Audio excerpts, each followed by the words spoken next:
Nación 3%, estamos de nuevo en un podcast y no me van a creer el invitado que tenemos el día de hoy. Déjenme introducirles un poquito acerca de a quién tenemos el día de hoy.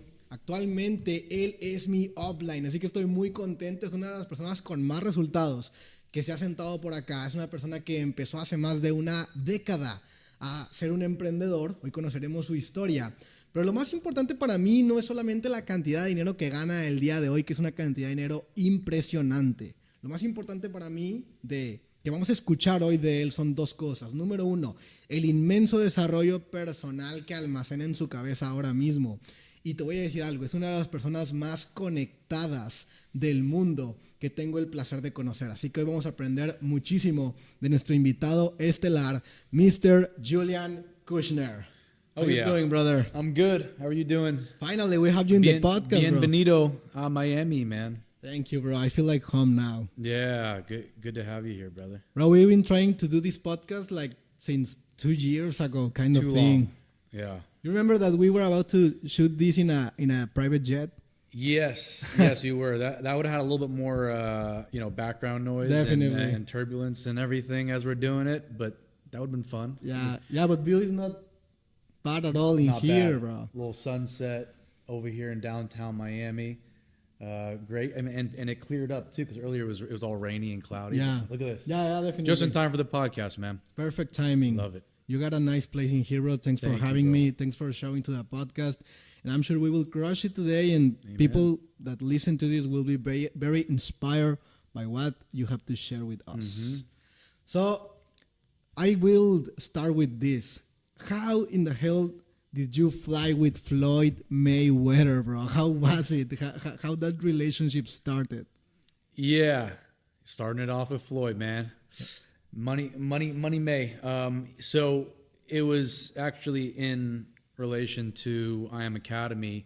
Wow. And my good friend Larry, big hospitality guy, has been friends with Floyd Mayweather for years. Okay. And I know that he had asked, Floyd to do something with us in terms of our digital convention. Remember, we had the digital convention. Sure, I and, remember. Just somebody that understood that champion mentality, that attitude, and obviously, undefeated in just being the world best, the absolute best in his industry and in boxing. And so he reached out to Floyd and tried to set it up. And he said, hey, come to Vegas and let's talk. And we got him on the phone or FaceTime with Chris Terry and him went back and forth, and we're just chopping it up. And I know they're in a lot of real estate. Chris is in real estate. He's in real estate. And actually a lot of things in common. And then, we ended up setting up and obviously having a great... We didn't take off and fly around. Okay. But he was just landing, and he was going to jet somewhere else after the meeting. So the meeting, and then we obviously ended up getting him for our digital convention, which was awesome. So, bro, because that picture with, you and your friend and Floyd Mayweather, but you wearing this exactly T-shirt, the Retire Young, that is our movement, a movement that you co-founded. It's like moving around the world and all of the team. I still need to send him gear, by the way. I think I still need to send him some shirts and stuff because he liked it. It's like his... That's good, bro. Yeah, this is very attractive. This is very attractive for many people. So I was telling you before starting this that whenever I'm from Mexico, but and if I wear this in Mexico, not many people understand what this means, right? But whenever I'm in the US or in English-speaking country, everyone asks me, what about the retired young stuff, lifestyle, and everything, because I think it's very attractive. And I also think that it's like a dream come true for many people to be retired young. Right. And that's exactly where I want to start with this podcast, because I want to know about your origins, about where did you start. So for everyone watching this that still doesn't know about you, tell us where you were born, how were you were born, what was the economy in your family, and all of that details. I came from from Mars, actually. I came down in a spaceship. No. Elon Musk brought Yeah, you here. I was just hanging out with Elon, you know. No, so I was born in New Jersey. I was there for a month. My parents, based on financial situations, you know, we had to move all over the country. So I lived in not Mexico, but New Mexico, Okay. United States, and Colorado, California, Wow. Pennsylvania. So yeah, I was all over the place.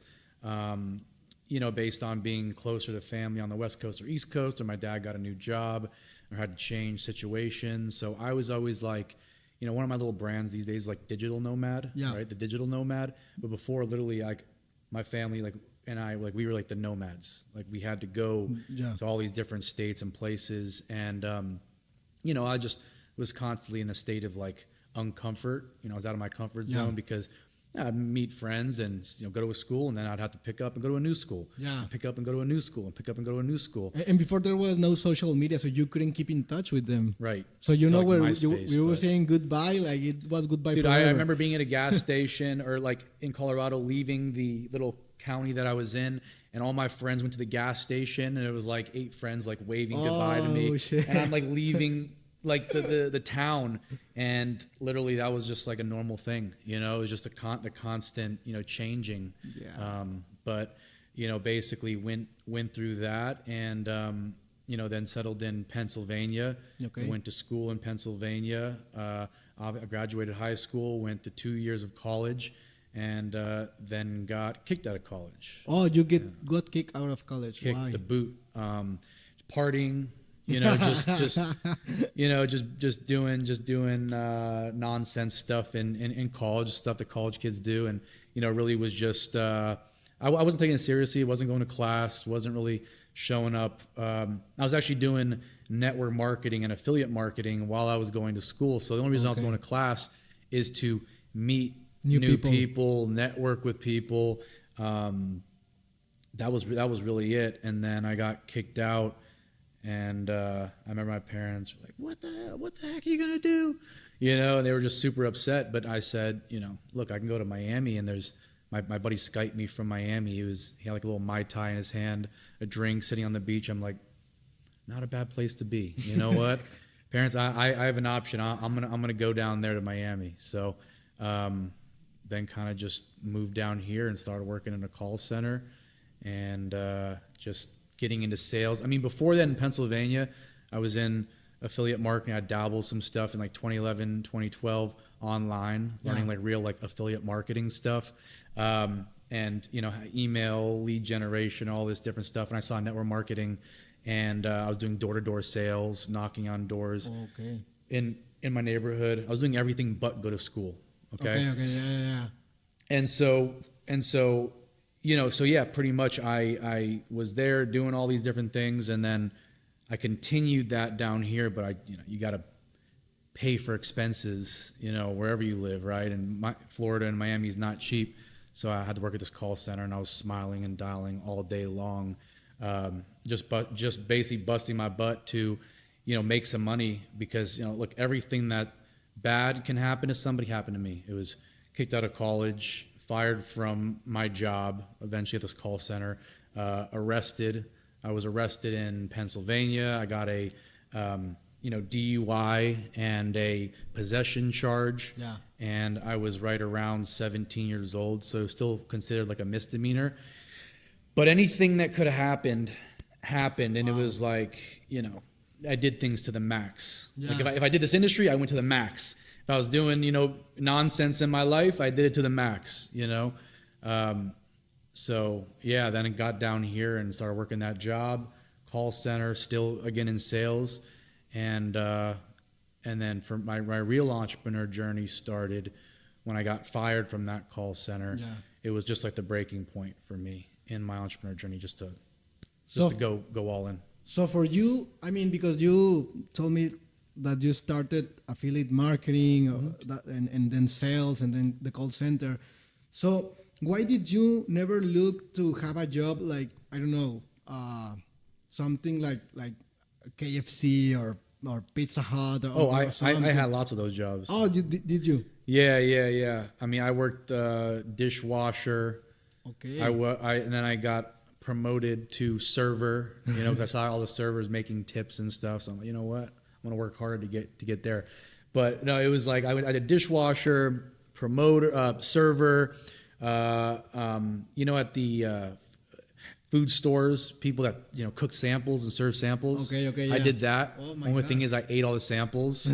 I ate all the inventory and got fired from that. I worked at a country club. Man, I did everything under the sun. I worked at a theme park, you know, doing like... Since when are you working? How old were you since you started producing your own money? I was working since, I believe, 13, 14. But I mean, before then it was like snow shoveling in Pennsylvania, bringing the snow shovel out and doing that in the winter time, you know, making $20 a house with my buddies. And then before then it would be, you know, did the whole lemonade stand and stuff. We had a little route where the soccer games would be at the end of the street. So we knew there was hundreds of cars going by every single day before and after the game. So we, you know, stationed our little snow cone stand, lemonade stand, depending on the season, right there, in and out. But I was always doing something. You were driven since a young age. Where does these drives come from? You know, I think for me, you know, they always say like entrepreneurs are, well, they say made, not born. Yeah. And some people say entrepreneurs are born and not made. Like, hey, you know, you come out as an entrepreneur, right? Yeah. But I believe one of the driving factors for me was just like being aware and observing my surroundings, observing what I was going through. My family never really argued about money to say. Okay. We were just always in situations where we were, you know, moving, right? Moving to a different city, moving here, moving there.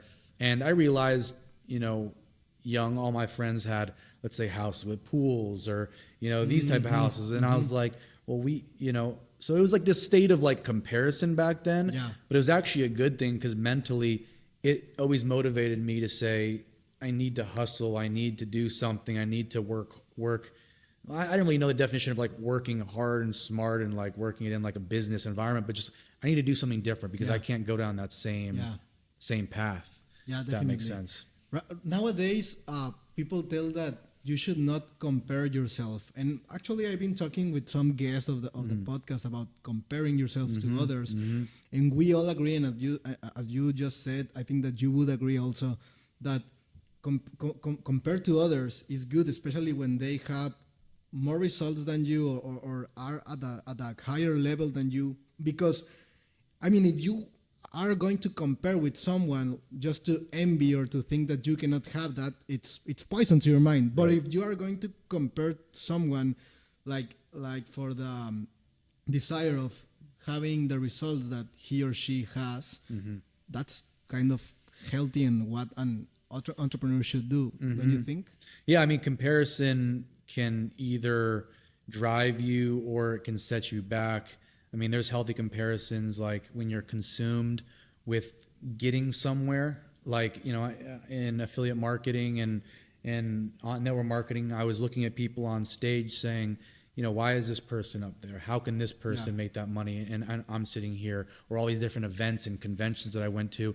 I compared in a very systematic way to say, if this person's up there, these are the exact things I need to learn to get up there as well, right? But you know, a lot of people, what they do is they go on social media and they scroll, you know, all day long, and they compare themselves. A woman compares himself to other women. A man, you know, oh, I'm not at this position financially, or this person has this car or this. And I would say, like, comparison should only be something where comparison should anger you to make action, anger you to take action. Any other comparison is, you know, I'm not good enough, I'm not this, I'm not that, is negative self-talk, and it's just tearing you down. You're right. You're totally right, brother. So then you went to when you moved to Miami is where you started to do the call center thing? Yes. So I moved to, well, it was like by West Palm Beach first. And I just knew that, you know, I wanted to continue in sales because in Pennsylvania I was doing door-to-door sales, knocking on doors. Obviously, I'd started network marketing and affiliate marketing up there, but came down here and I felt like sales were the best place to flourish and continue my education, and obviously make a lot of money at the AT&T. I shouldn't even say the name, but at the call center, there's like the BMW in front, and it was like the CEO's car, and you know everyone would see it on the way in, and they'd be like, "Man, this is who you should envy, and this is who you should look up to," right? But at that time, I'm like, "Man, you know, they have a nice car. Let me work hard in that call center so I can have that as well." But you know, came down here and just started smiling and dialing on the phone. How many calls were you making a day? I don't know, I'd say hundreds of calls at least. 100 calls at least. Hundreds of calls at least. I went to that call center being like the youngest person in that like class, and so it was like 50 people that came into like a class learning about the call center, learning how to sell the specific products. And by the end of, it was like a 2-week non-paid training. Okay. By the end of those 2 weeks, it was like I was like the three out of the 50 that was left standing after those sales, initial sales training week, right? 2 weeks. And so I started to, after that, get on the call center floor, smile and dial, do the activity, obviously, right? And I wasn't paying my commission, man. I was busting my butt, working for salary and commission. I felt like I had made it out of 50 people. I was 3 out of 50 there. Started, get on the call center floor, and I asked the boss, "Hey, where's my commission, man? I sold the last, couple months, or it was like 2 months of selling." And he said, "You're gonna need to wait another, 3 weeks or something for your commission." I'm like, "Dude, I got bills now, brother. I got to pay my expenses now. What do you mean 3 more weeks?" And so he said, "If you don't like it, the door's right there. Wow.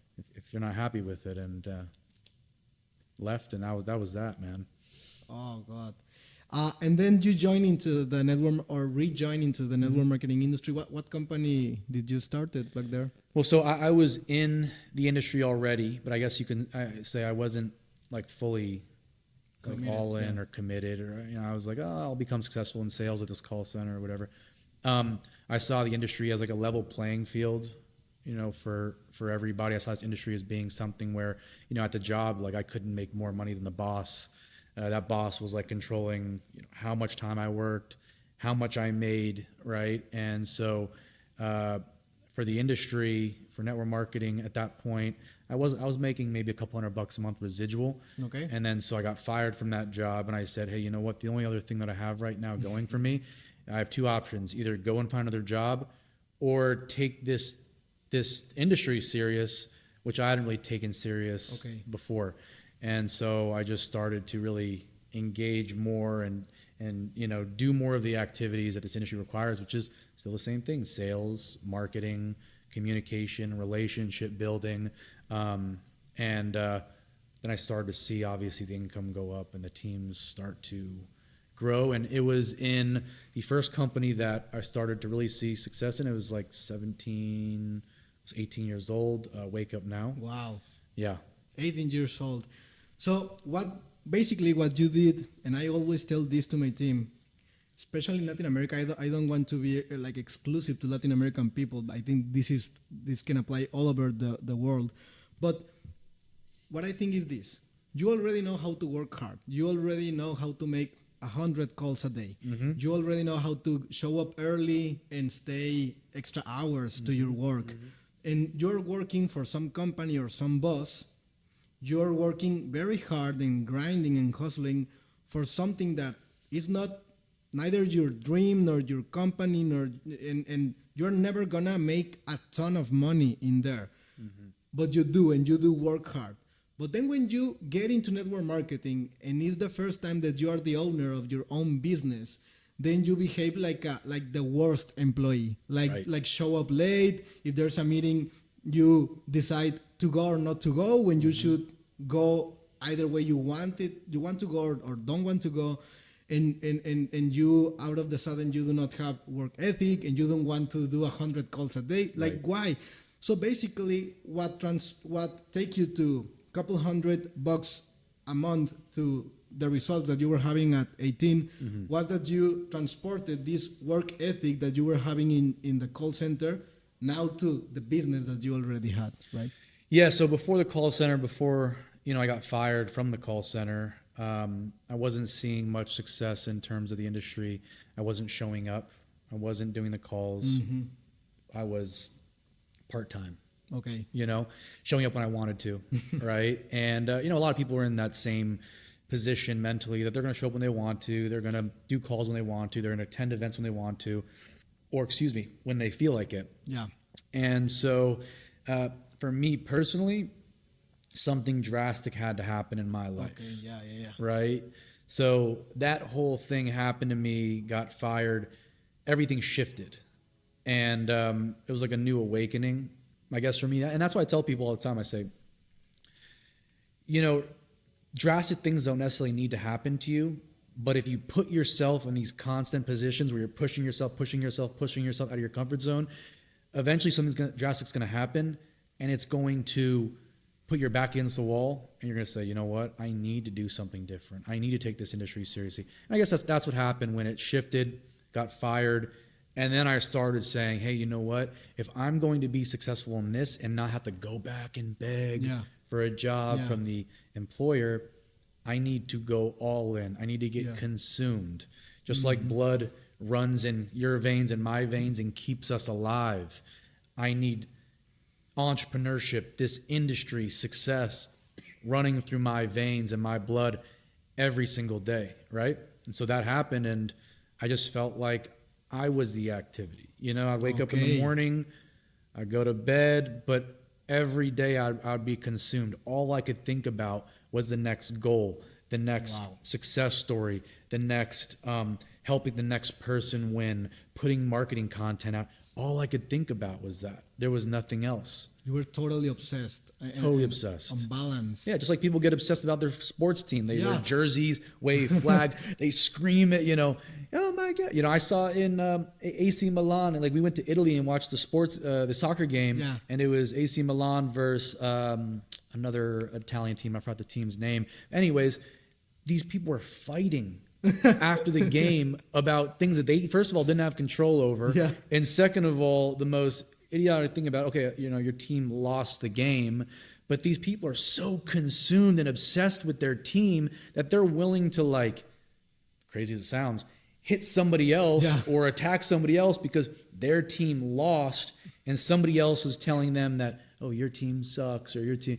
But it's like people in the same way are not obsessed with their goals and not obsessed with the industry. Match. Yeah, like, somebody else tells them, hey, that business is not going to work. They're like, oh, okay. Yeah. Okay, yeah, maybe it won't work, right? No, but in these teams, you couldn't tell the person that was repping that, let's say Mexico team flag or Italy, team flag or team shirt. You couldn't tell them that their team sucked. That's true. They would come and attack you, on the street. They do stand for their soccer teams or their hobbies, but they do not stand out for themselves and their own success.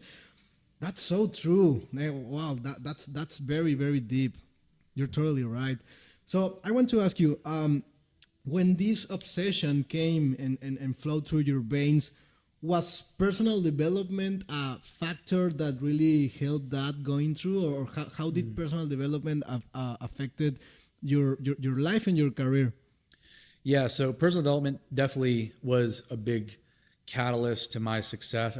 I believe in, like, you know what you know and you don't know what you don't know in life. Yeah. And right now, if you did enough personal development in AI, or let's say if you wanted to be a doctor, a neurosurgeon, you could do enough, personal development and studying in college to learn neurosurgery, even though right now it sounds so complicated and, unique and exotic to us, right? But I believe, and I looked at it in the same way, as like, literally, I can learn anything that I want to learn, and these new things that I learn, these new topics, these new skill sets are going to help me with every aspect of business, right? And so I learned, sales, I read a lot by John C. Maxwell, Jim Rohn, right? Think and Grow Rich, How to Win Friends and Influence People. A lot of the typical books that you hear about and you see, but really that I believe build a foundation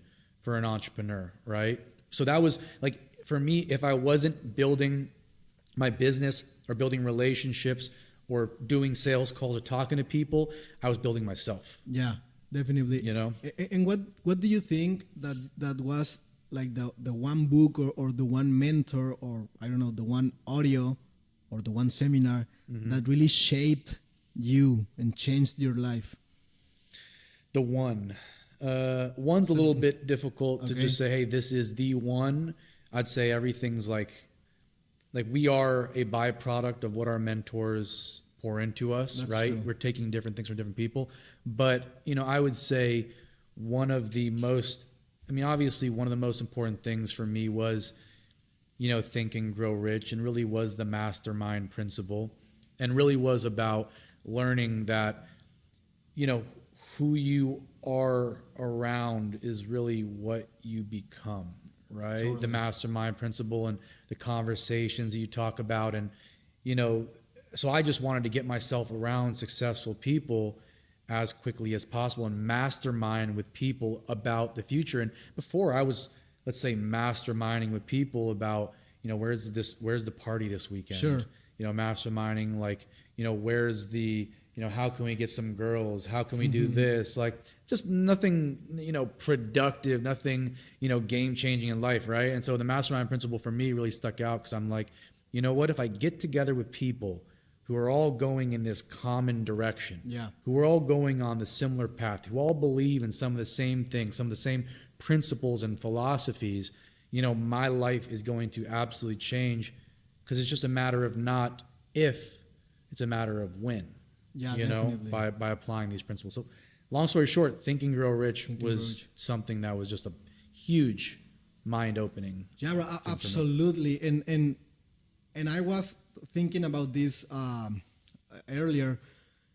What I do with this podcast, bringing so many important guests like you, it's the mastermind principle in action. Like I'm learning, I'm asking questions, and this is kind of selfish because I'm asking questions of things that I want to know and I want to learn. So this is like private mentorship for me. Fortunately, we record this so everyone can take advantage of the information that it's dropped here. But yeah, definitely. That's very, very good point. And so when you were like kind of crushing it at your 18 years old, do you remember how much money were you making? By 19 years old, from 18 to 19, I had hit like a 50,000 in a month, made 50 something thousand dollars residual. At 19. At 19 years old. Wow. Yeah. And you started, like how long since when you started making that amount of money? Well, really, okay, so from the moment that you take it seriously. I don't tell anyone to compare to my story, but from like literally 1 year, from 18 to 19, obviously I was door knocking and doing sales. 16 and 17, started getting the industry, didn't really take it too seriously at all. And then 18, 19 is really where that whole breaking point happened. Wow. And I tell a lot of people, I say, regardless of your age, one good focused year can change your life. Like extremely focused, meaning like, people are like, oh yeah, you succeeded young. You were successful very young. Wow. But I'm like, do you understand that every single day of that year, by the end of the day, like I need to take cough drops because my throat hurt so bad because I was doing so many calls. Wow. My eyes would hurt because I'd be doing so many webinars, so many Skype calls. My legs would hurt because I'd be running to buses, catching buses, going to Starbucks and coffee shops and meetings and events and different. Like I would always be on the go. Like I was like drained. Like somebody would say, "Oh, you're drained. You look tired, or you're tired, or whatever." But I'm like, I have so much energy right now because I'm doing what I know I need to do. Yeah. Right. Every day I'm living my mission, living my purpose, doing calls, helping people understand digital entrepreneurship and business and network marketing in the industry. I'm doing calls, events, meetings. And it's like a part of me. Yeah. So even if I'm tired, I don't realize it because I'm running off of adrenaline and I'm running off of pure mission. Yeah, right. Definitely. And what you told really piqued my interest because I mean, every process is different, and between every entrepreneur or human, we are gonna have different processes. But I always tell this to my team: do not use like the length of the process as your excuse to not be taking massive action. Right. Because you have to be very careful about that. Like you cannot be like thinking that well, I'm gonna be like 6 figures in 5 years because my upline hit until 5 years, or I will be this result someday. So I will not worry about that, about the actions I'm taking today. Right. And we should not compare each process to other process, but what people do not see is that you were like giving it all within that first year. So I would dare to say this, like, it doesn't matter who the person is. If they give it a full year, they will have a quantum leap of and whatever that means to that person. Definitely, big time. People don't give themselves long enough. I always state this: whatever you're doing, it could be trading, network marketing, business, real estate, investing in general. It's not a matter of if, it's a matter of when. Yeah. If you do something long enough, for a long enough period of time, and you do the activity and you take action, you learn by mistake. You're going to fail. You're going to lose. You're going to go through challenges. Eventually, you're going to get to your goal, and eventually you're going to start hitting your goals. And it could start happening rapid fire, like happened to me, or it could take more and more time, and then you hit it. And it's just, okay, well, I deserve it now because I knew it was happening and I did the action for 3 years or 4 years or 5 years, right? Yeah, definitely. And how do you think that, or do you think that events were important to your building your teams?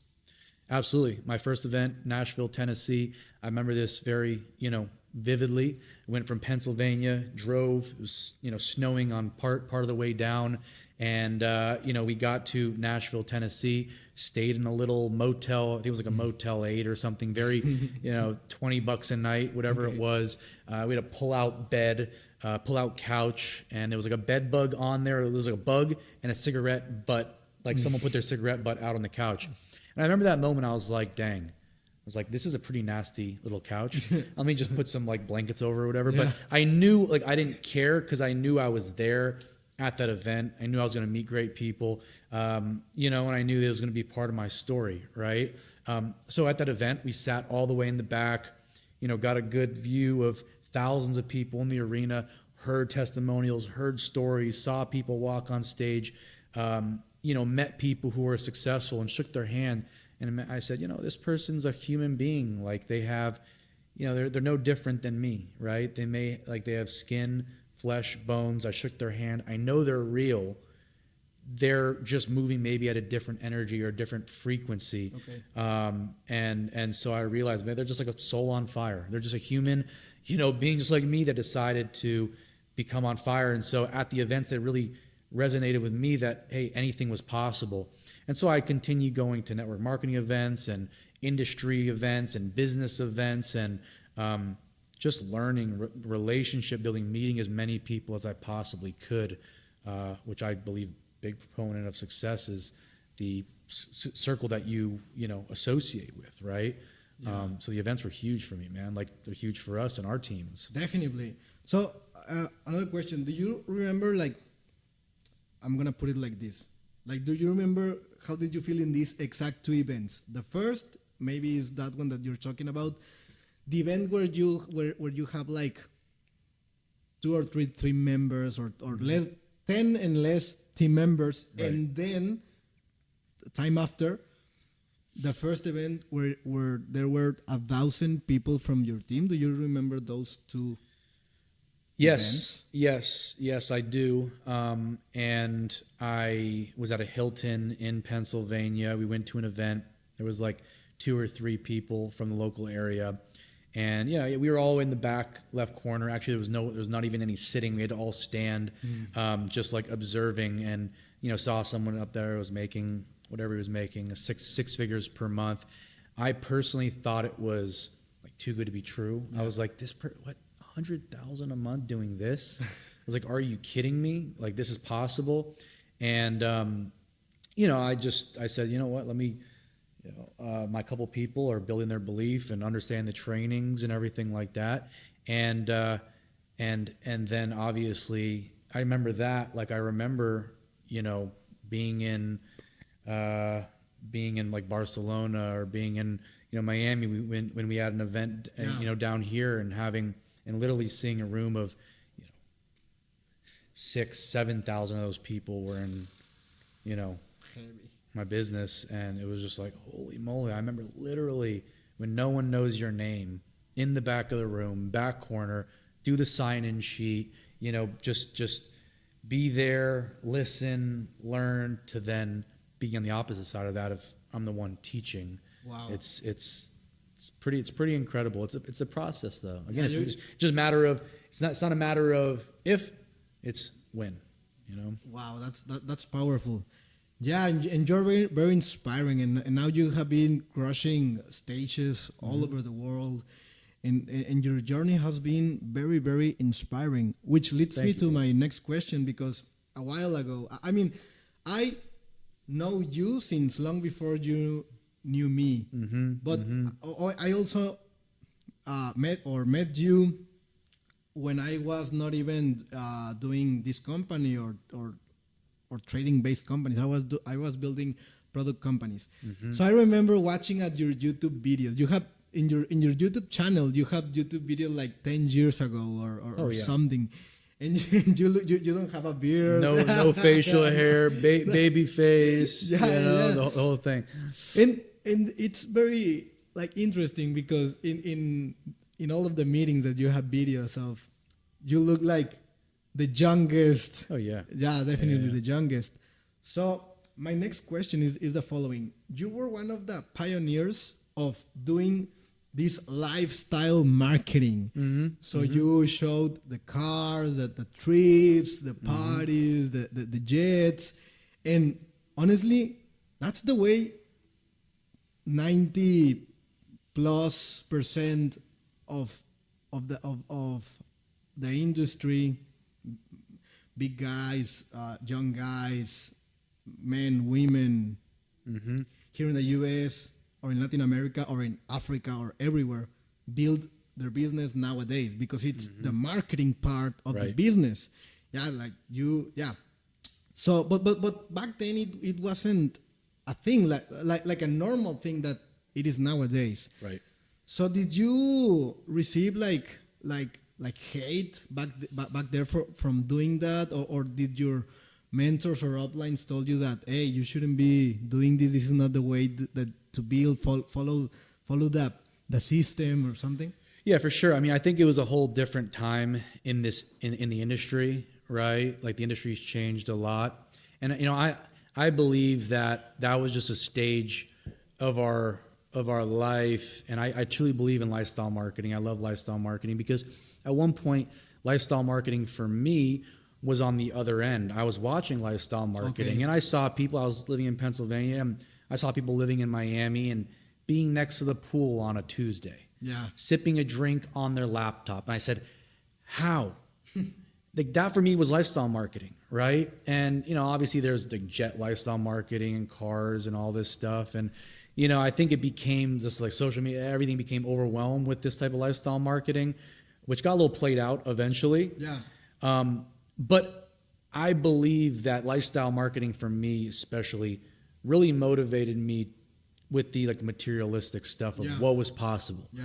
you know what, if I work hard, this is possible. Totally. If I work hard, this car is possible. If I work hard, this mansion's possible. If I work hard, you know, and for me to visually see somebody else doing it and see people who are young, seeing people, like I was like 19 years old living a great lifestyle, but I remember people who were 40 or 50 years old would contact me and saying, you are inspiring me to change my lifestyle and work hard because of what you're doing at a young age, right? So I felt it being really empowering. But yeah, it was definitely a big part of that initial wave. And then the marketing, you know, lifestyle marketing, for me now it's important to be like, hey, look, yes, lifestyle marketing is great, but then again, like there's a lot of fakery, there's a lot of foo-foo stuff, there's a lot of, you know, nonsense. You know, where's your assets? Where's your investment account? Where's your real estate? Where, you know, that's the things that really impresses me now. But I would say that I can't downplay the power of lifestyle marketing because of the fact that it motivated me and it motivated a lot of other people. That I'm going to keep it real. Like at a certain point, the only thing that motivated me was like, I need to drive my dream car. Like Maserati, I need to buy that car. I need to buy that car, right? Different things motivate different people, right? But yeah, we were definitely some of the first people who started that whole lifestyle marketing movement. And as you say, I mean, over time and achievement after achievement, obviously your goal and mission and purposes change or evolve. But I'm a big believer that you have to like fight for the things that you know that you can achieve, and then you not jump into the next one when you achieve that. So if I remember that my upline in Mexico drive an amazing Cadillac. Well, right now it doesn't look that amazing. Back then it was like, what? But back then it was like a Batmobile. I don't know how to say that. Yeah, and when I saw that machine, wow, I went nuts. And I also thought the same thing that you're saying right now. Is this possible with this vehicle that I have already joined? So it raises your belief system. But my uplines weren't like putting a lot of that on the social media, so I wasn't either. But we were watching you, and we were watching the Alex Mortons and the other YPR guys. We were watching. How did you? Because I assume that you received hate. I don't know if within the industry or outside of the industry, but how did you deal with hate? I mean, look, being 18, 19 years old, I think that and making that type of money, you know, to be 100% with you,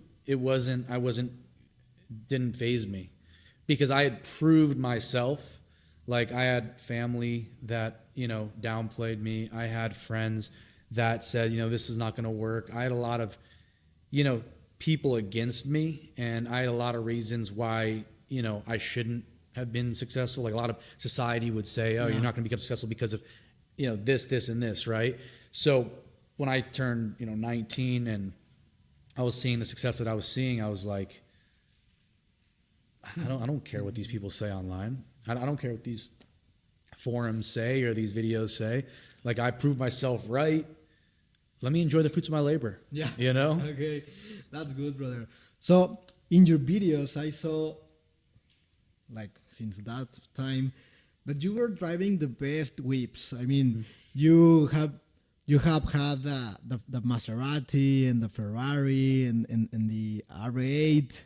You have had, like, I mean, what are your, like, I mean, because in time I assume now that you look at a sports car and say, and doesn't feel like 10 years ago, right? You know, but what's like I don't know, like the best supercars that you ever drive or possess? Yeah, so for me, it's like I, you know, got the car of my dream, drove it for a while. Wow, amazing.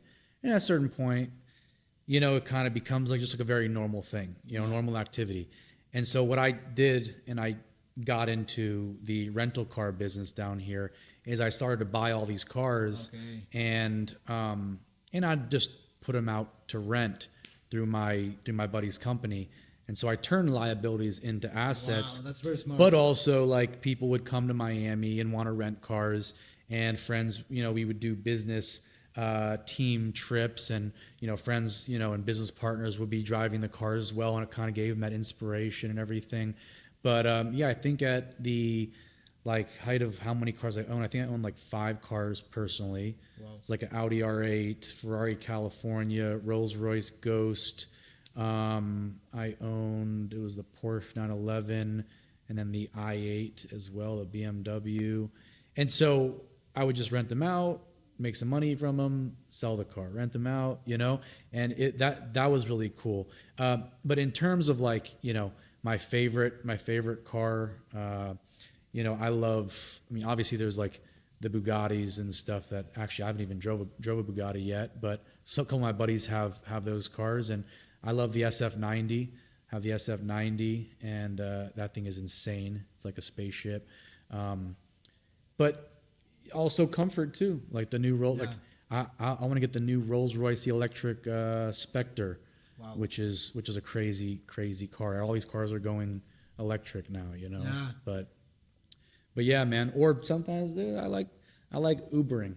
I like sitting in the back of the car and working, and getting calls done. And that's what you can't do if you're, on the highway driving one of these fast cars, man. But they're fun. They're fun. We go to the track too, Homestead Track, and we'll take all our friends down there, or some of the buddies, and they'll just go to the track and do a bunch of laps with the cars as well. So that's fun because there's no good roads here. Are cars good for opening conversations with high individual? For sure. Down here especially, there's like Cars and Coffee, where people on like one Saturday of the month, they'll come together, and everyone's obviously, like it says, like Cars and Coffee. They're at their cars, networking, drinking coffee, just all. And anyone that owns a nice car, most of these people are doing something. Yeah. They're in business, they're in marketing, they're in sales, they're, in a high income industry, right? And it's cool. Going back to the mastermind principle, it's a lot of people that are going in the same direction. So sure. The other day I read something really funny, but I think very realistic. I haven't been there yet, but it says something like this, like the first time that you are making money, you have one type of car that is like kind of cheap, right? Like Toyotas, or the first time that you can afford a car, because there are people that cannot afford a car. Then I had a Ford Escort, 91 Ford Escort, blue, not push to start. We literally had to push it to start. Yeah, definitely. Yeah. So those are the first cars. Then the second level is like the supercars, like the sports cars. Mm-hmm. Then the third level is like the Rolls Royces. Mm-hmm. And then the ultimate level is no car. No, yeah. Like having no car is the ultimate luxury. And that's funny because that's where you started. Right. No car, just get in, driven around or chauffeur and be like, hey. Actually, the ultimate one is not even a car, having like a freaking jet or something, man. That's true. People are like, past the car level is like, hey, I don't even need a car anymore because I'm flying to so many events in the world and I gotta, touch down on these different countries and continents. So that's definitely a next level I'm striving towards of freedom. Wow. Right? Yeah. It's very funny because at that point you don't even have like an apartment or a house or a possession. Like you are like the world is yours. The world is yours, man. Yeah. That's crazy. Yeah. That's crazy. Yeah, there's definitely levels to the game. And also flying private is something that you have been doing for so long. The first time that I'm going to tell you from my perspective. The first time that I jumped into a private jet, I started crying, bro. Because I remember the time that I have to scratch the couches for coins to jump to get into a bus and travel the city to different meetings. Mm-hmm. So I remember that when I jumped into the private jet and I started, I didn't tear like 2 tears. I started crying like crazy. Oh, yeah. Of gratefulness. I bawled my eyes out as well. just being on, I think the first time in our first company, we had like jet hours. Okay. If you hit a certain rank, you'd also get, jet hours, X amount per hour. And I just took a small plane. It was Arizona to Vegas. And we were going for GoPro, actually. Okay. And I brought 14 of my business partners at that time with me on that. And we all made a toast in the air with our champagne or whatever. It's like a 30-minute flight. It was quick. Yeah. It was like, you're taking off. Okay, everyone sit down. You're going down. But it was like just the experience of like being on this plane with all your business partners and seeing everybody and their face and enjoyment and like, saving time. I mean, I bawled my eyes out because the biggest thing with flying private, like I realized, is like your time and how valuable and precious your time is. And not to say that this is like, you need to fly private. I know a lot of successful people who don't fly private, a lot of billionaires that just do business class, and that's fine. But the value of time of like saving it an hour and a half before the plane and it like 30 minutes or an hour after with like getting your bags, getting on the plane, exiting the plane. And it was just, it's what it is a mind altering and opening experience. Definitely. Flying private. Definitely. Like the one we flew to Tijuana. You remember that? Yeah. I'm going to tell that story in Spanish for the people. You should. Bueno, hay una historia muy chistosa con Julián, porque hace no mucho, medio año, algo así. Teníamos que ir a Tijuana a hacer un evento. Y reservamos los vuelos muy tarde, o sea, era un evento que se planeó de un momento para otro, así que ya no había nada disponible, literalmente más que volar un Viva Aerobús, que en contexto no es una aerolínea que no da muy buen servicio. Entonces ni siquiera íbamos como en las primeras filas, o sea, íbamos como en las filas 20 y algo, 10 y algo por el estilo. Y recuerdo que yo no estaba en la fila con Julián, pero literalmente la gente iba pasando y le iba pegando como con la mochila o así. El vuelo era 3 horas Monterrey-Tijuana. Literalmente, yo dije, wow, yo no sé si Julián va a aguantar aquí. Aterrizamos en Tijuana y no es broma, o sea, en lo que bajamos del avión, pasas por un como pasillo que te conecta del avión al aeropuerto. En ese pasillo que duras 20 segundos caminando. En ese pasillo yo llegué donde estaba Julián y me dijo, ya tengo el jet de regreso. O sea, no vamos a tomar este avión de regreso, vamos a agarrar privado de regreso. Como $40,000 o algo así. Fue algo muy loco que expandió mi contexto, pero es lo que dice él ahora acerca de el valor del tiempo. The value of time now. So, bro, going back to your MLM career, so you have done like 3 major phases of your career. First, Wake Up Now, did you achieve 7 figures in Wake Up Now? Then 7 figures again in Well Generators. Then 7 figures again in I Am Mastery Academy, our current company. Tell me, because in this industry or any entrepreneurial journey, we've seen people getting to some level and then fade away after time. How can you become an entrepreneur that always stays at the peak level, and if something happens, is going up, not going down? I mean, I think always about building your brand, making content, and what I always did very well is I always made relationships to people in the company and stayed very close to everybody. I said, hey, you know what? Nothing in this world is really promised. Businesses go up and down, but what is a guarantee is the relationships that I make. Yeah. Like I can make a relationship, and through ups and downs and through trials and tribulations, we can be in business or together through those ups and downs. And we'll navigate our ships accordingly based on the things that happen in business, in life, in investments. And I always stayed connected with the right people, and I just think that, again, man, people, get so caught up in the failures, and then they quit and they give up, or their business falls apart or something happens. And, I believe that if you just stick to something, and if you just keep going, and if you just say, hey, you know what, this business just failed. I mean, I remember even being 19, you know, talk about a failure story. A success story is going, you know, to, you know, multiple 5 figures a month at 19 and then 19 into 20, making great income. But then imagine overnight going to zero. Wow. Like literally you're making this and then overnight you go to zero, right? And I went to zero overnight. But the thing that I did is during the time that I was going up, I built a great brand. Okay. You know, my team and my partners branded themselves. We created a great movement, created great relationships, did business the right way, did business with integrity, and I think that always helped me whenever something needed to change or something needed to adjust or shift or whatever. Just doing things the right way and building with this intention of, you know, long-term, you know, brand and everything for myself, my entire team, that played a big part in just, hey, if we had to relaunch something or if this company wasn't managed properly, the first company that I was in wasn't managed properly, but it didn't matter because you know what? My team and I was managed properly. Sure. We had a brand. Sure. We created, you know, content. And so it helped a lot.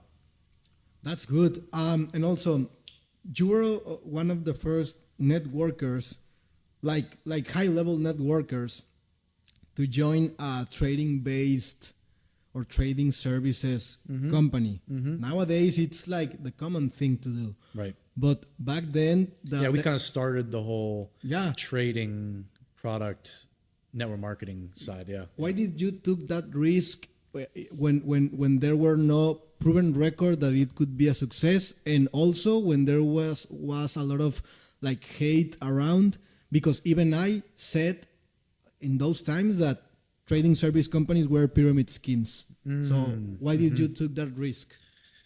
Yeah, I mean, I guess I'd seen so many product companies, and my experience with product companies was, and I don't say anything bad against the product companies in this industry, but I just think that a lot of them are like Me Too products, like, you know, this is like an acai berry, and this is a berry, and that's a berry, and that's some anti-aging berry. Or it's all this like, you know, it was like the same thing, right? Mixed with a compensation plan. And I stayed to myself, I said, why would I wouldn't buy this unless I was a part of the company. Yeah. Like I really wouldn't.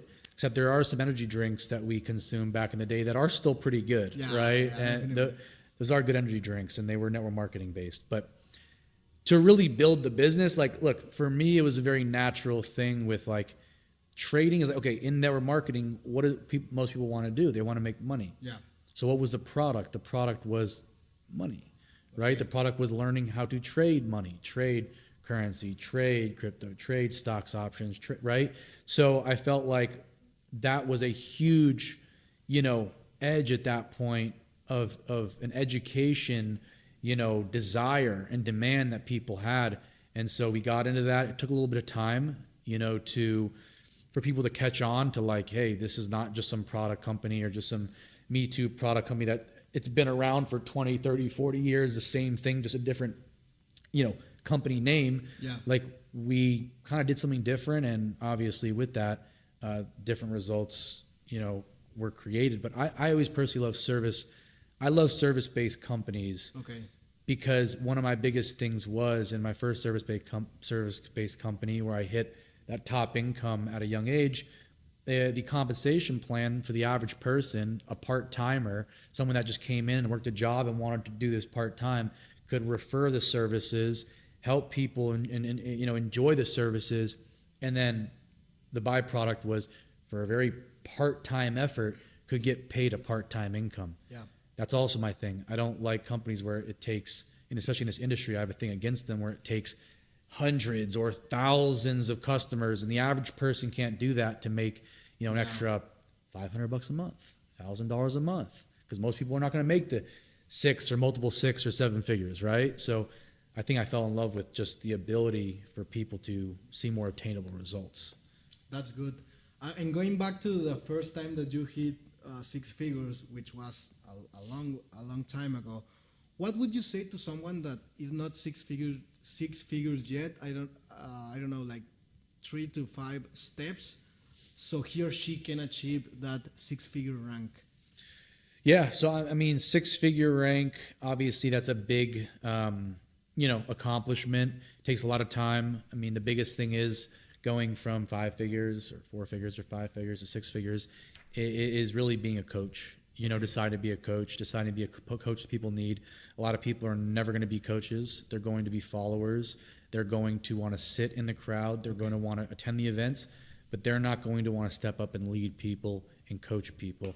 And coaches are always going to make the most money, right? They're always going to have the most impact. They're always going to leave the best legacy.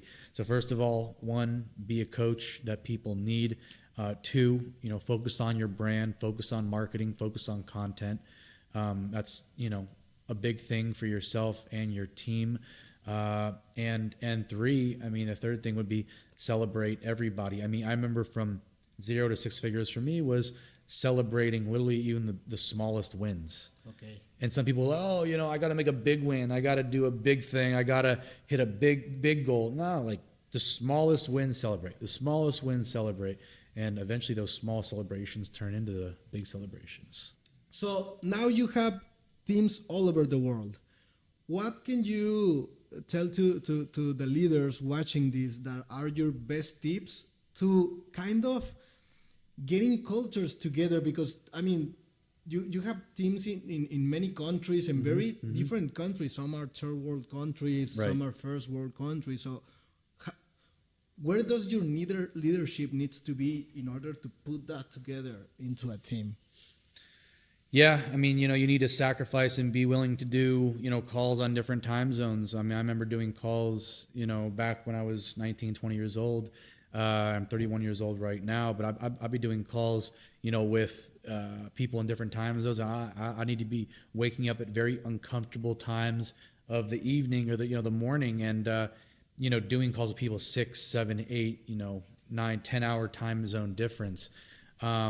But it also took me working smart and not just hard, and working smart, saying, let me put 50 people in Canada, or let me get some business partners in Germany, and then I'm going to fly out there, or let me, do calls with these people in this country. And then at a certain point, I would take and I'd reinvest my money to go and meeting these people.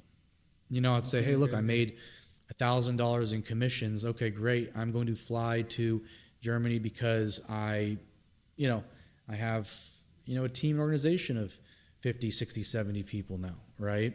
So I just think it's about, creating the networks and then supporting the networks, right? So do you first build them or build a team in that specific area from the distance, and then after they grow to a certain amount, then you go and travel and do the event?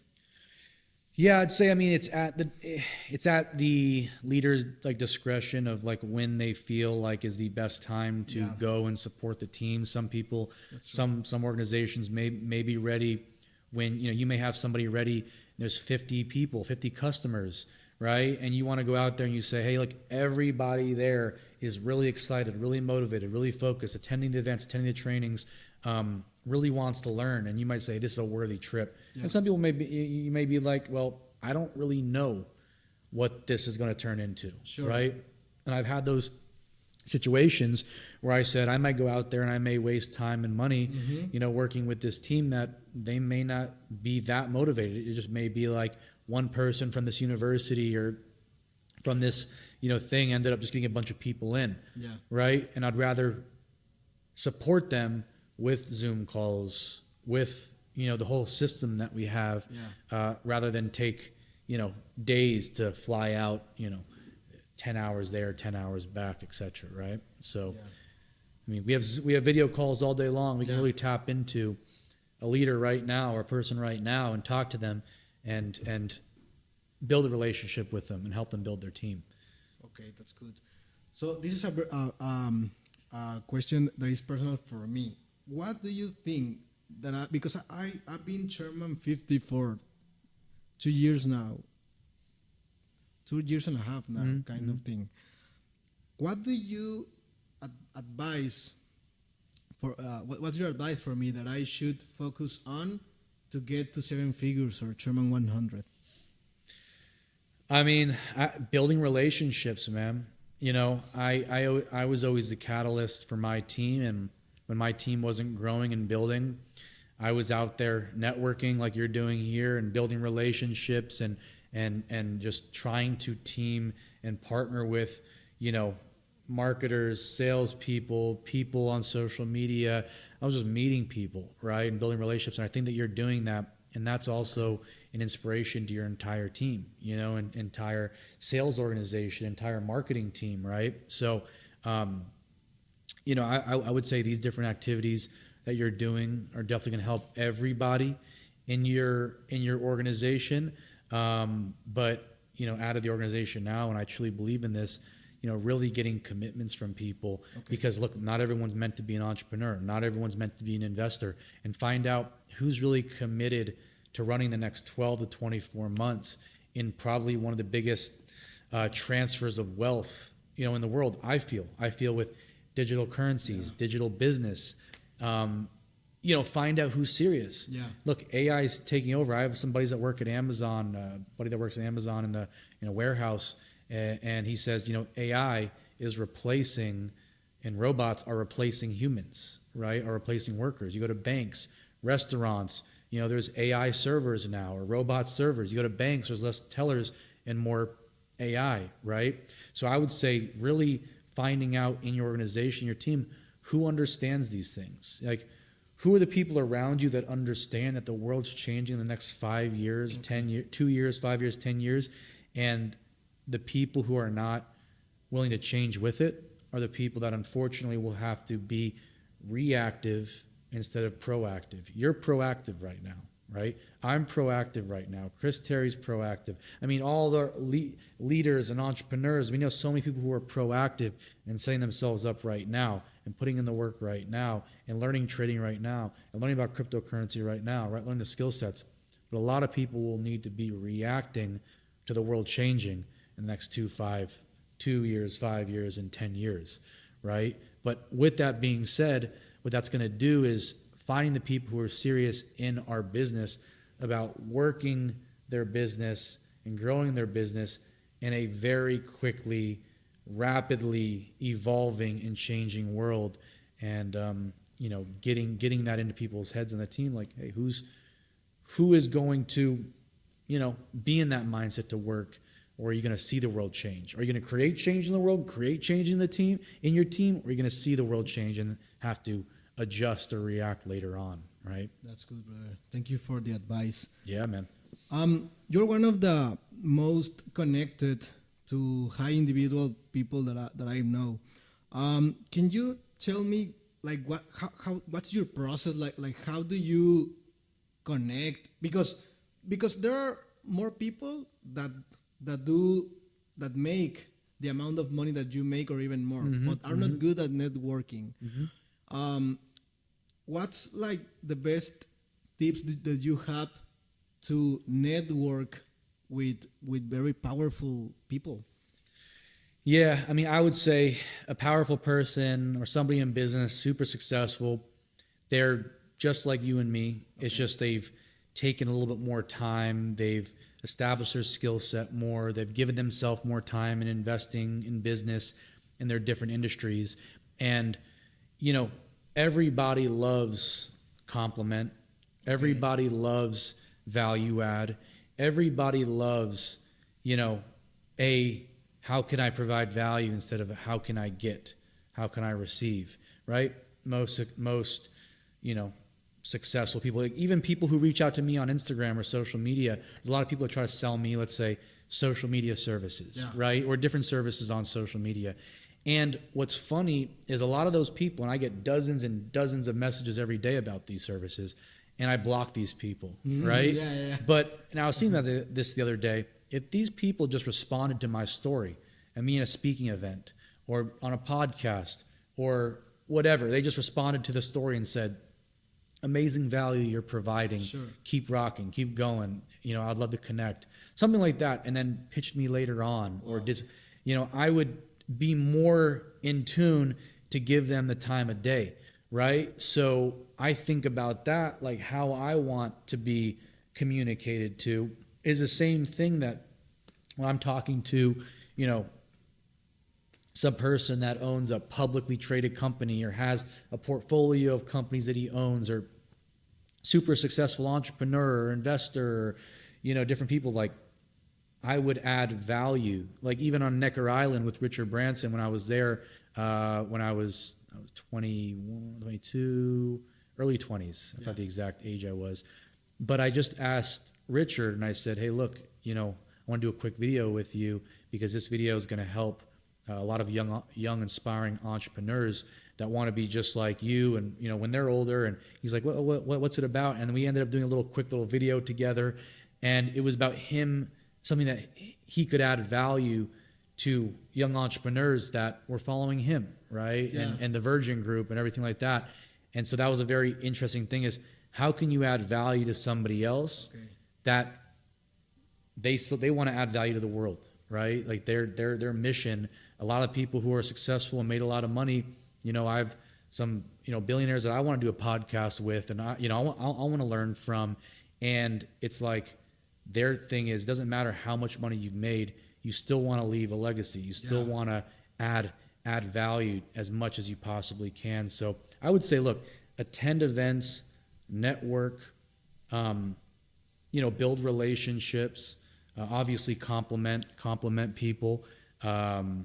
You know, I mean, Cars and Coffee or car events would compliment, you know, this dude's, you know, Ferrari, you know, LaFerrari, right? And got talking, and then now he says, hey, come to my house, we're having a barbecue, or come here, right? But it's like everywhere you go, a lot of people, what people are is they're stuck in their own situation. They're stuck in their own head. They're stuck in their own problems. They're stuck in their own lifestyle, stuck in their own situation, instead of saying, hey, well, how can I compliment this person? How can I, you know, be personable with this individual, right? How can I, you know, do something for somebody else without expecting something in return, right? And I think I've done that enough where that's just built some really, really amazing relationships in, you know, business, AI, tech, venture capital people. I mean, people all around the world in all types of different industries, made great relationships with, because of the value add that I give to them, and just being someone that builds relationships, you know, and caring about, hey, how can I add value to you, right? And how much, like, I don't know, percentage or amount of your income should I invest slash spend onto being into the places that these people are? Right. How much should you spend to get into? For example, if I'm making like $50K a month, I mean, it should be different each time that you go up. But like, how like intentional or how should I because I'm asking this for the following thought of process that I have. If I put any amount of dollars in I don't know, content, this will produce views, that will produce leads, that will produce new customers, that will produce my volume to go up.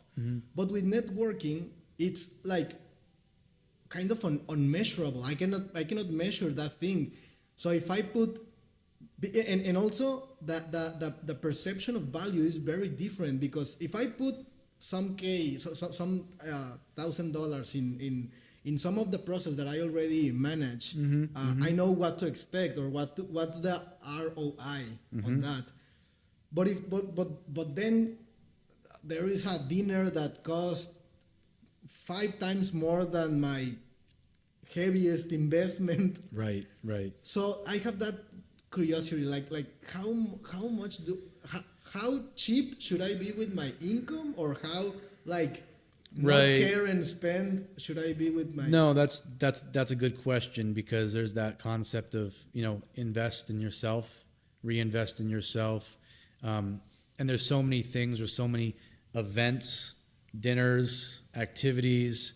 I mean, you know, this world at times definitely is like a pay to play type of world, right? Where, you know, if you want to learn from somebody, typically it'll be a buy into, you know, it'll be for a mentorship course or a one-on-one or for a dinner or for an event, or there'll be a ticket and there'll be a VIP ticket and then a super VIP ticket, right? There's always going to be something. So I believe like you need to be careful. I mean, obviously investing in business, events and doing all those things is going to help you create great relationships. And I do feel that it's really important people understand that you need to spend money to make money, right? Always. You're going to need to spend money to make money.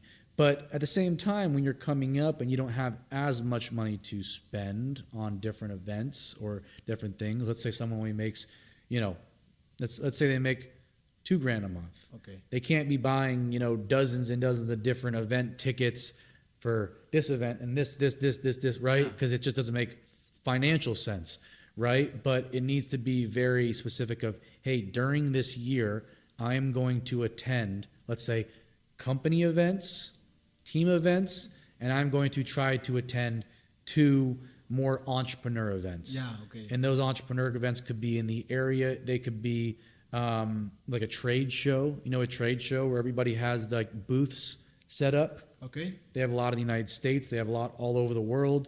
I may be going to one in a couple months, a affiliate conference in Dubai. Okay, all people that are in affiliate marketing and everything. That costs money, but it's about properly investing back into your business and relationship building. And then obviously looking and saying, what events are you really dying to go to that you're going to meet this person or that person or somebody that you feel that you can connect with that's going to give you, a great amount of value, right? That you're looking for.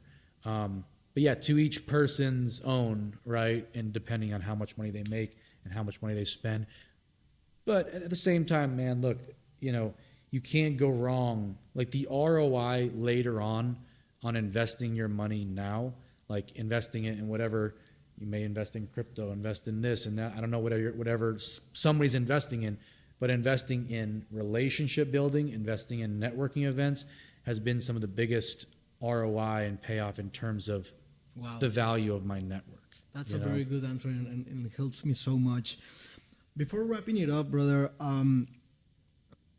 lately you have been become a very student of biohacking and healthy habits. Why did you start going that road? Well, biohacking, healthy habits. I mean, I would give it up to my good friend Gary Brecka. The Ultimate Human. That's his podcast. Yeah. Amazing podcast for people to tune into. But he actually helped me with some situations that I had, some immune system issues, and I'd always travel and go on tours and go to events around the world, and I'd always wonder why I got sick. Right? Why am I sick? Why am I sick? And I went to doctors and went here and went there, traditional doctors.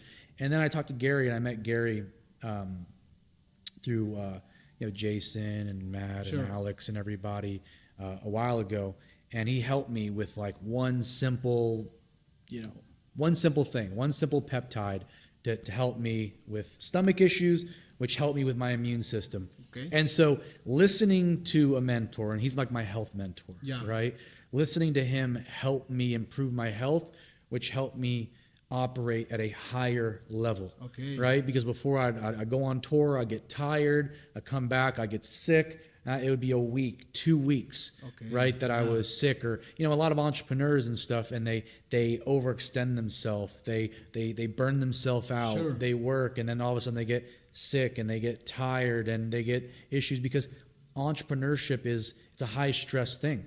I mean, right? Like we're traveling, we're doing events, we're doing meetings, we're doing this, and your body and our bodies are currently in like this flight or fight mode, right? Like, so we're always, it may be an event, something breaks down, or the mic stops working, and people are waiting, or this happens, or people leave your business, or investment fails. Like we're always in this mode. So like Gary's taught me this thing of like being able to do things to even ourselves out and take ourselves back to like an equilibrium, right? Take ourselves back to, a refresh point. And that could be through various activities of breath work and meditation. I know Gary's getting me to do like cold plunge. I'm not that great at cold plunge, man. I really do try, and I get in there for a little bit, but I like the hot therapy, the saunas. I'm a big, whenever I go in the world, spas, big fan of spas, and cold hot. I like cold hot. There's like red light therapies for like mitochondria and energy, hyperbaric chambers for more oxygen. There's just so many different things, but I just think that like it all comes down to like how you feel, just feeling the best you can as a high income, high activity entrepreneur. And if you're not feeling like that, you know, trying some of these things out, feeling some of these things out, right? And seeing how it works for you. And do you think that biohacking is an activity that I should care until I'm making kind of the money that you are making, or is there some like activities that do not require that much money that people can start doing right now? I mean, you know, high intensity training, I wouldn't say this is biohacking, but like, you know, I don't love like cardio, like just running, jogging, but I'll play paddle, right? Yeah. And with paddle, we'll do things, it's very quick, very fast game. And your heart rate goes up, and you just get this whole mood increase, right? This whole change of energy and emotion. And I feel happier when I'm playing. Like when I'm playing after a game of paddle, my endorphins, everything will just be up, right? So it doesn't necessarily need to be like you're doing all this biohacking stuff and cold plunges. And I do recommend like saunas and steam rooms and all that, because I don't know, heat therapy. Like I'll get tired during the day, and I'll be doing so many calls, and I'll get in the sauna or steam room for 15, 20 minutes, and my blood will flow. And I'll have like a newfound energy, right? Yeah. I don't say people need to like wake up in the morning and do breath work, and then you need to do the cold plunge. You need to find out like what makes you feel good, right? What gives you the ultimate energy, and if that works for you and that helps you, great. I'm just operating at such a fast pace and doing so many things throughout the day. My resets are these different biohacking activities. Yeah. That just ultimately help me. But biohacking is also like eating good good food, like, just keeping your energy at like peak energy, because we only have 24 hours in a day. You know? Sometimes we want to go into the specifics without going first into the basics. So if you like drink water and do exercise and sleep well and don't eat sugar. Right. Those are the easiest things, like sleep well, get, 7-8 hours at least of sleep a night, don't eat sugar, right? And exercise. And you're right. That's at the foundation right there, man. And that doesn't cost money to do. Doesn't cost money. That's true. So, brother, what can we expect about AI? And I know this is a very broad question, and not, I don't think anyone knows the answer. But you have access to more information than maybe the rest of us, and maybe you have been studying that specific area for longer than us. Maybe you are aware of us before us. So, in terms of quantities and in terms of money, I don't know if we can like discuss this, but how much can an entrepreneur or a networker benefit into incorporating AI into their business? If I'm making some amount of money, would that take me to 5x or 10x or what could I expect? No, I mean, good question. I mean, I tune into a podcast as well called the All In Podcast. Oh, that's a good podcast. Great podcast. Venture capitalists invested in likes of Uber and all these different companies, and they talk about AI a lot and all these different companies changing the world. And what I would say is like, I believe that incorporating AI from like a level of like how we can incorporate it, right? ChatGPT and all these different, programs coming out is amazing. There's a flood of products into the market, translating softwares. I mean, there's this AI I saw the other day where you can literally be, you can make a video and the AI will change your lips to be talking like that language. So we could be doing this right now, and it'll show the video where I'm like speaking, I don't know, Chinese, right? And it'll look like I'm speaking Chinese. So it's amazing, all this AI, and I think that this can absolutely help any person in business, anyone that wants to get their product to the world, anyone that wants to get their message to the world. I have a lot of friends investing in AI companies. Some of my friends tell me that AI is going to be like, you know how people did like the .com, boom, when everyone was like investing in websites, and there'll be a lot of AI companies that come and go. Okay. But he said AI is going to be the biggest opportunity of our generation. Okay.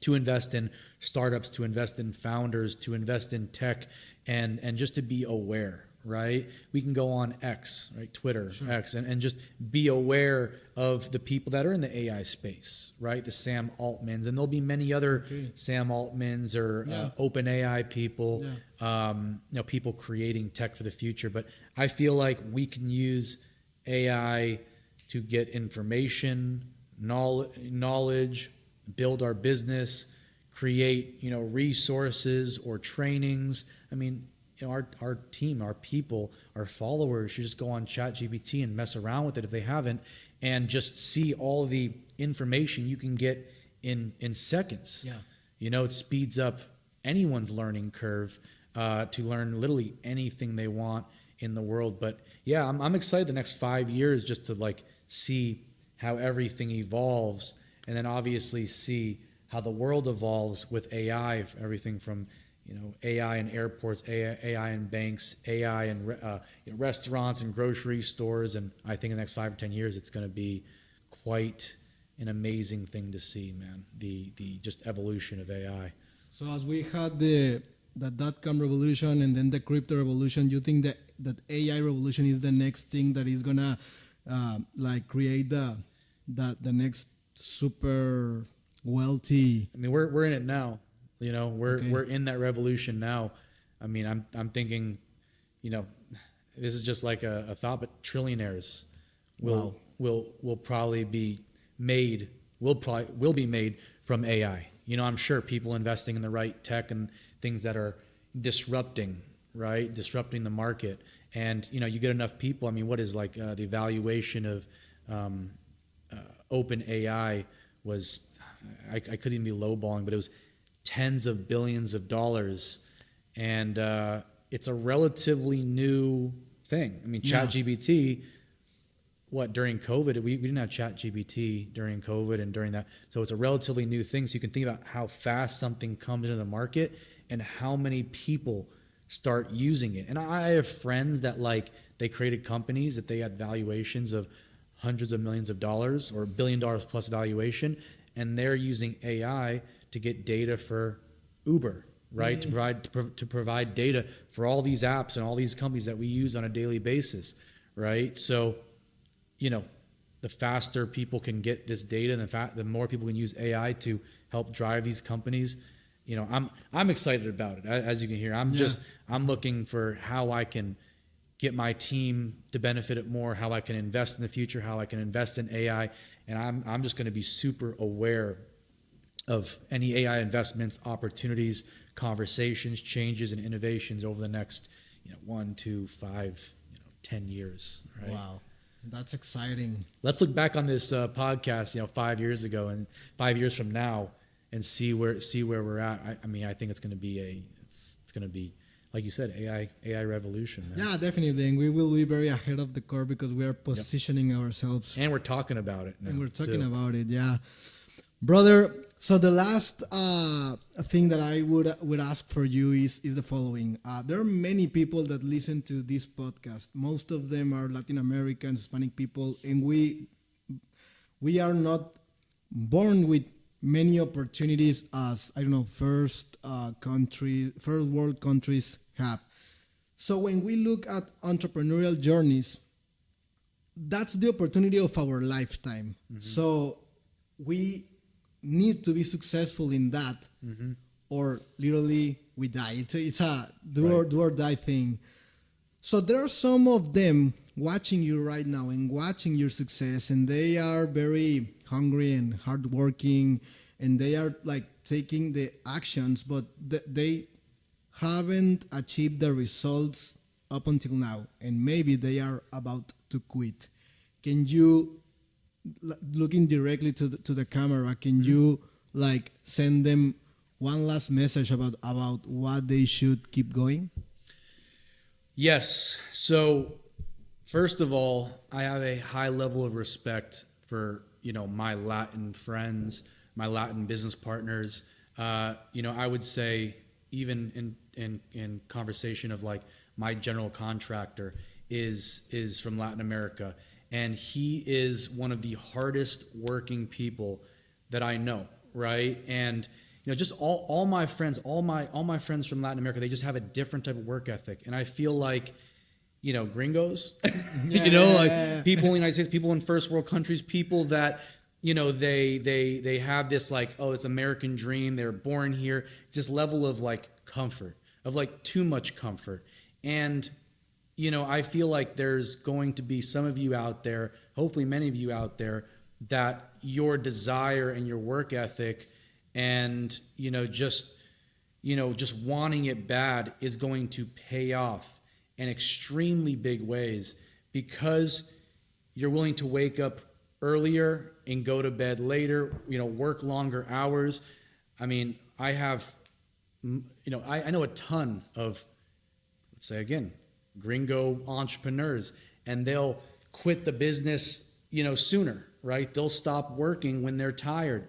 And all of my Latin entrepreneurs, Latin founders, Latin investors, there's just this burning desire about Latin America and the work ethic and trying to improve their lives, improve their family's life. It is a beautiful thing, man. Yeah. And I have a high level of respect, and I feel like in the next 5 to 10 years, we're going to see a lot of extremely successful people come out of Latin America, and that could be Colombia, Mexico, all over, Latin America, and just, show the world that, hey, this is what hard work does, hard and smart work, right? You can't just have one side of it. You can't just have one side of it. You cannot just work hard and not work smart. You can't just work smart and think you're going to do this just on your laptop, just without working hard and putting in the work and putting the days, putting in the hours, where your throat is sore, where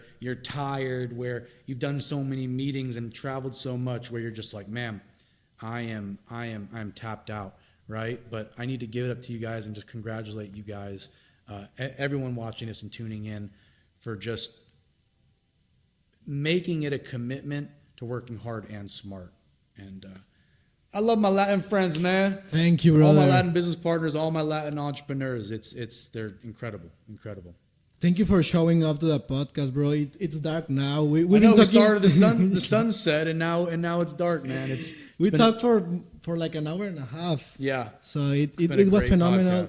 Definitely phenomenal episode. Thank you for sharing all your value and your secrets, and for sharing all your story. My pleasure. I really think that this is going to be very valuable for so much people. So thanks for showing, and let's do this podcast some years from now. So do it. To see where we're at. Part 2.